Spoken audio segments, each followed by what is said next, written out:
Assalamualaikum warahmatullahi wabarakatuh.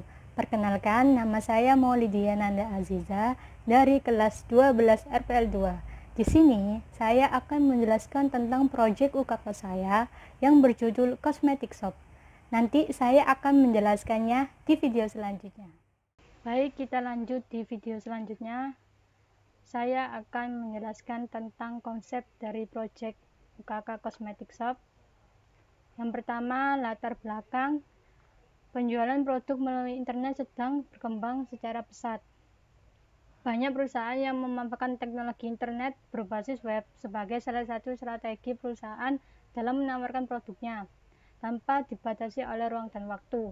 Salah satu produk yang memungkinkan untuk dijual adalah kosmetik.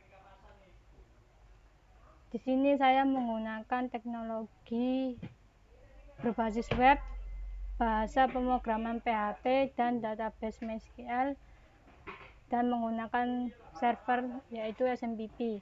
Metode yang digunakan yaitu transaksi pembayaran dengan tujuan membangun sistem penjualan kosmetik online untuk membantu memudahkan toko memasarkan produk. Yang kedua, memberikan kemudahan pada pembeli agar melihat dan membeli kosmetik tanpa harus datang ke toko. Untuk konsep yang pertama yaitu use case. Use case adalah interaksi atau dialog antara sistem dan aktor. Di sini saya mempunyai dua user, yang pertama customer dan yang kedua admin. Customer dapat melihat produk, memasukkan produk ke dalam keranjang pendaftaran dan melakukan pembayaran. Sedangkan admin adalah yang mengelola data di website tersebut, menambah, menghapus, dan mengubah barang.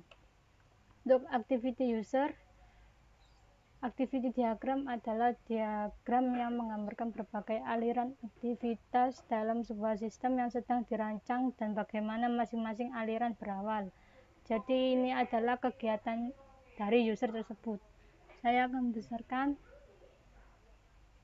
untuk kegiatan yang pertama yaitu user masuk ke dalam website.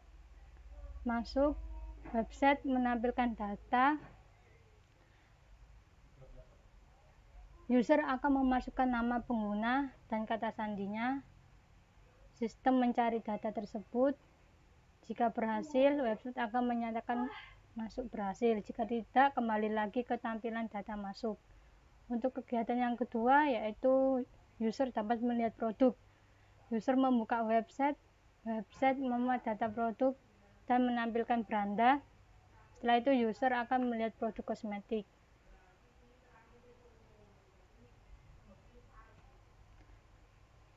Untuk kegiatan yang ketiga yaitu barang akan masuk ke dalam keranjang. Yang pertama, user akan memilih produknya. Website memuat produk atau loading dan menampilkan lengkap produk. User akan membeli. Setelah beli, user akan memasukkan ke dalam keranjang. Jika tidak, user kembali lagi ke website memuat produk. Untuk kegiatan yang keempat yaitu pendaftaran atau konfirmasi. User akan membuka menu pendaftaran, website akan menampilkan data pendaftaran, user mengisi. Setelah data lengkap, sistem akan menyimpan data user. Setelah itu website akan mengatakan berhasil ditambahkan, sedangkan jika tidak lengkap, website akan kembali lagi ke tampil data pendaftaran. Untuk kegiatan yang terakhir, user melakukan pembayaran. Yang pertama, user klik pembayaran. Website akan memuat data pembayaran, menampilkan lengkap pembayaran. User akan membayar. Jika sudah, website akan menampilkan konfirmasi pembayaran dan sistem otomatis untuk menyimpan konfirmasi. Website akan menyuruh user untuk cetak bukti pembayaran dan user akan menyimpan bukti pembayaran tersebut. Sekian dari aktivitas user tersebut. Selanjutnya saya akan menjelaskan tentang activity admin. Apa saja yang dilakukan oleh admin. Di sini yang pertama, admin sama dengan user. Awal dengan masuk, website akan menampilkan data masuk, sistem website, user memasukkan nama, username, dan kata sandi terlebih dahulu. Setelah itu, sistem akan mencari data tersebut. Jika berhasil, ya lanjut ke kegiatan yang selanjutnya. Jika tidak, website akan kembali lagi ke tampil data masuk. Untuk kegiatan yang kedua, admin dapat menambah barang. Klik tambah barang, website akan memuat stok barang. Admin menambah barang sesuai dengan stok yang ada. Jika selesai, klik OK, dan sistem akan otomatis simpan data stok barang tersebut yang telah diubah oleh admin. Untuk yang ketiga, admin melakukan menghapus barang. Admin klik hapus barang, website meminta, sistem jika menyetujui, lanjut ke admin. Jika jadi dihapus, maka website akan menampilkan hapus data barang. Sistem melakukan hapus data. Jika tidak atau batal, kembali lagi ke klik hapus barang. Untuk kegiatan yang terakhir, admin mengubah barang atau edit barang. Klik edit, website akan meminta. Jika sistem menyetujui, website akan menampilkan data ubah barang.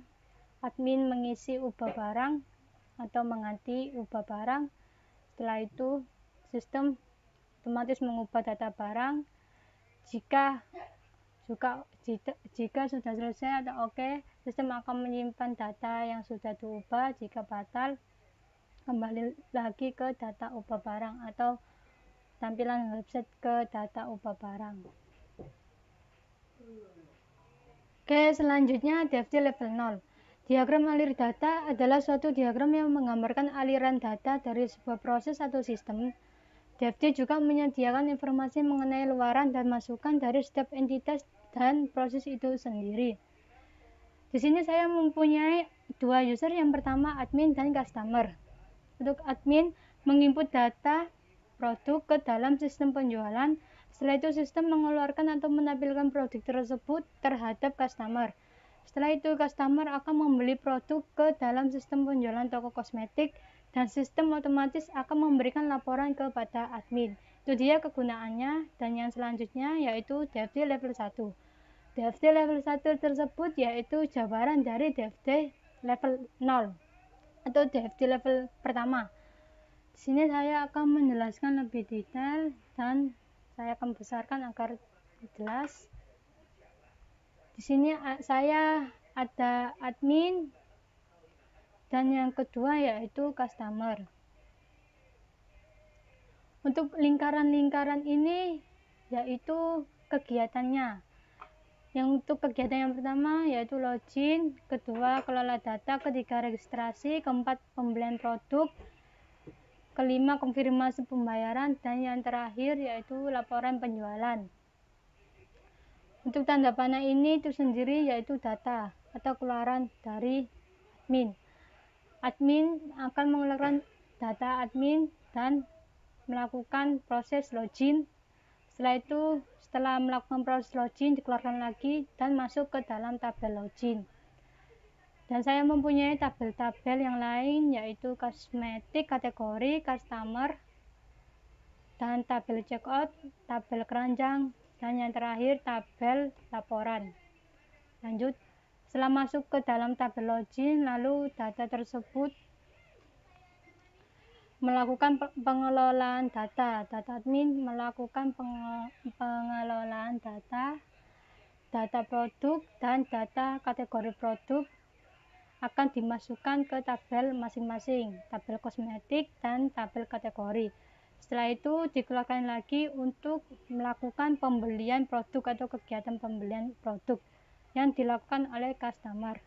Di customer sendiri dia melakukan registrasi terlebih dahulu. Data pembeli akan melakukan registrasi, lalu akunnya akan digunakan untuk login, masuk ke dalam tabel login. Setelah memiliki akun atau sudah berhasil masuk ke dalam login, customer akan melakukan pembelanjaan, input input pesanan, pembelian produk. Ini adalah kegiatan pembelian produk dan masuk ke dalam tabel keranjang. Setelah itu melakukan konfirmasi pembayaran. Ini data konfirmasi pembayaran masuk ke dalam kegiatan konfirmasi pembayaran. Setelah itu masuk ke dalam tabel checkout dan dikeluarkan lagi masuk ke tabel laporan. Setelah itu di sini ada kegiatan laporan penjualan akan dikirim atau ditunjukkan kepada admin. Oke, kembali lagi di ERD. Apa sih ERD itu? Yaitu Entity Relationship Diagram atau suatu model untuk menjelaskan hubungan antara data dalam basis data berdasarkan objek dasar data yang mempunyai hubungan antara relasi saling berhubungan. Saya besarkan agar lebih jelas. Customer membeli kosmetik one to many.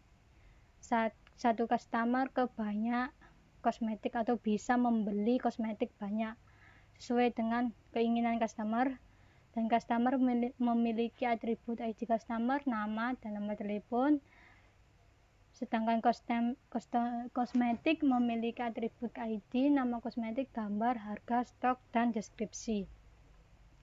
Kategori memiliki kosmetik one to one. Setiap kategori memiliki satu kosmetik. Kategori tersebut itu juga memiliki atribut kategori dan ID kategori. Maaf, ini seharusnya nama kategori, bukan kategori. Nama kategori dan ID kategori. Kosmetik sudah dijelaskan atributnya, dan lanjut lagi ke hubungan selanjutnya. Kosmetik dimasukkan ke dalam keranjang, yang artinya many to one. Setiap banyaknya kosmetik akan dimasukkan ke dalam satu keranjang. Di dalam keranjang itu tersendiri ada atribut ID pastinya, total harga, dan quantity atau kuantitas. Setelah keranjang berhubungan dengan checkout, keranjang akan dimasukkan ke checkout atau keranjang ditampilkan ke checkout. One to many. Setiap satu keranjang memiliki banyak checkout. Checkout itu sendiri yaitu barangnya yang jadi dibeli ya.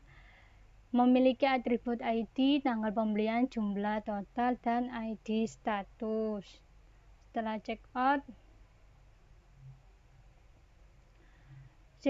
akan menampilkan laporan one to one. Setiap satu checkout menampilkan satu laporan yang memiliki atribut ID status, tanggal bayar, rekening, alamat, ID laporan, tanggal kirim, dan tanggal verifikasi. Sebelum checkout ini terdapat status one to one. Setiap satu checkout memiliki satu status. Di status tersebut memiliki hanya dua atribut. Yang pertama status pesan dan yang kedua ID status. Untuk yang selanjutnya, setelah melaporkan, laporan akan ditunjukkan ke dalam customer. Hubungannya adalah many to one. Banyaknya laporan akan ditunjukkan kepada satu customer.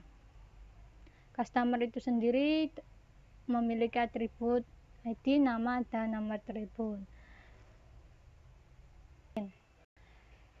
Di sini saya sudah menyalakan SMPP-nya. Setelah itu saya akan menjelaskan. Ini beranda pertama atau halaman pertama yang belum mempunyai akun dapat melihat produknya. Ini lebih detail. Jika ingin melakukan pembelian, maka kita melakukan pendaftaran terlebih dahulu. Masuk, ini daftar. Melakukan registrasi terlebih dahulu. Saya sudah mempunyai akun, saya masuk terlebih dahulu, yaitu user. Nah, ini sudah masuk ke akun saya. Gimana sih caranya lihat bahwa beranda ini yaitu akun saya? Kita dapat melihat dari tulisan user tersebut yang berada di pojok kanan atas di sebelah logout. Itu berarti user, berarti ini adalah akun saya. Di sini ada banyak tabel ya. Yang pertama beranda itu sendiri halaman utama, kedua keranjang, untuk yang ketiga pembayaran, ini laporan dan riwayat.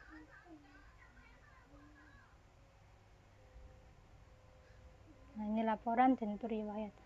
Setelah itu di sini ada kategori, ada 5 kategori. Yang pertama ada pelembab, yang kedua ini adalah kategori dari sebuah produknya, bedak, lipstick, eyeshadow, dan yang terakhir maskara.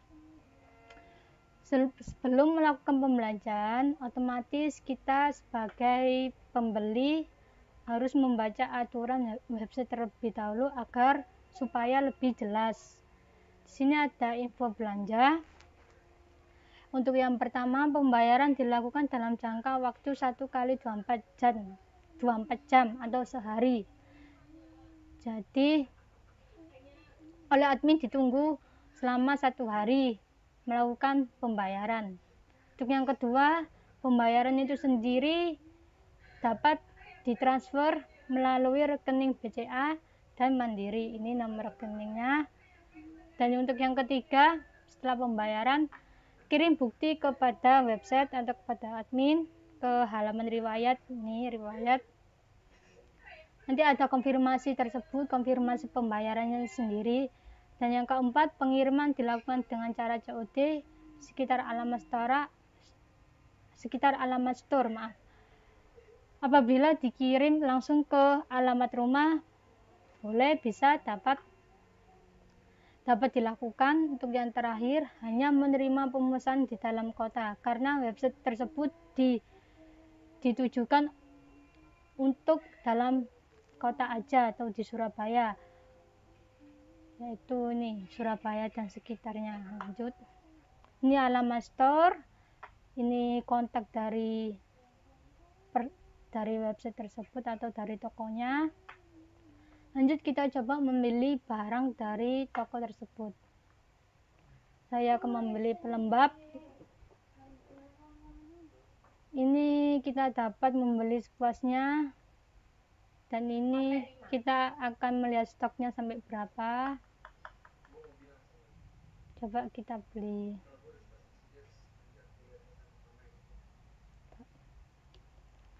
itu aja, tambahkan ke keranjang. Nah, ini masuk ke keranjang. Kita udah masuki tahapan yang kedua, yaitu keranjang. Tapi jika kita ingin beli barang lagi, dapat dilakukan. Coba kita beli lagi, yaitu eyeshadow. Kita beli 2, tambahkan ke dalam. Nah, muncul lagi ke dalam keranjang. Setelah itu melakukan tahapan yang ketiga, yaitu pembelian. Tekan klik beli. Nah, ini adalah riwayat dari suatu pembayaran atau customer, riwayatnya akun user tersebut. Setelah itu kita bayar, lalu melakukan konfirmasi pembayaran. Ini detail dari produk tersebut, dan ini adalah tujuan dari pengiriman tersebut yang sudah. Ini data pembeli yang harus diisi. Ini alamat, jika COD dapat kontak di nomor kontak toko tersebut. Jika ingin dikirim ke alamat, maka kita harus mengisi alamat yang ingin diantar kemana, jalan kandangan, nomor rekening. Nah, ini adalah bukti pembayaran yang sudah kita transfer uangnya. Jika sudah, simpan bukti tersebut pembayaran, lalu kirim ke websitenya. Saya sudah menyediakan beberapa contoh gambar untuk dilakukan sebagai bukti bahwa kita sudah membayarnya. Nih, saya udah menyediakannya, kita masukkan. Nah, berhasil. Setelah itu baru tekan konfirmasi. Ini maaf, ini status belum bayar, akan nanti jika dikonfirmasi maka telah berubah. Nah, produk tersebut status berubah kan telah dibayar, tapi opsi itu sendiri adalah tunggu informasi dari adminnya, menunggu konfirmasi dari admin. Maka kita harus jadi admin terlebih dahulu. Kita logout, masuk lagi sebagai admin.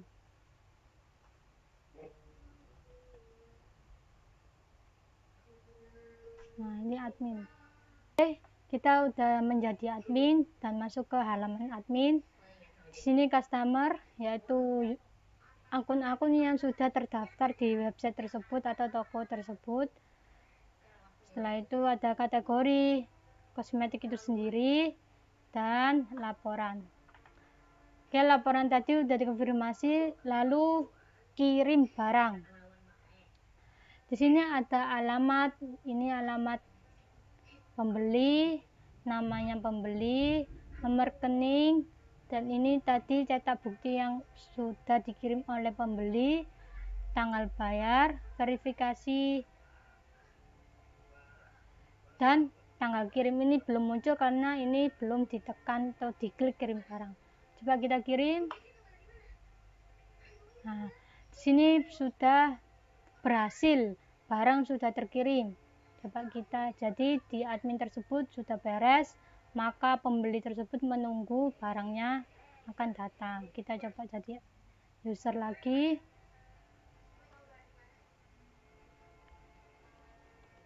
Nah, cek barang kita udah sampai mana lah. Maaf, keliru.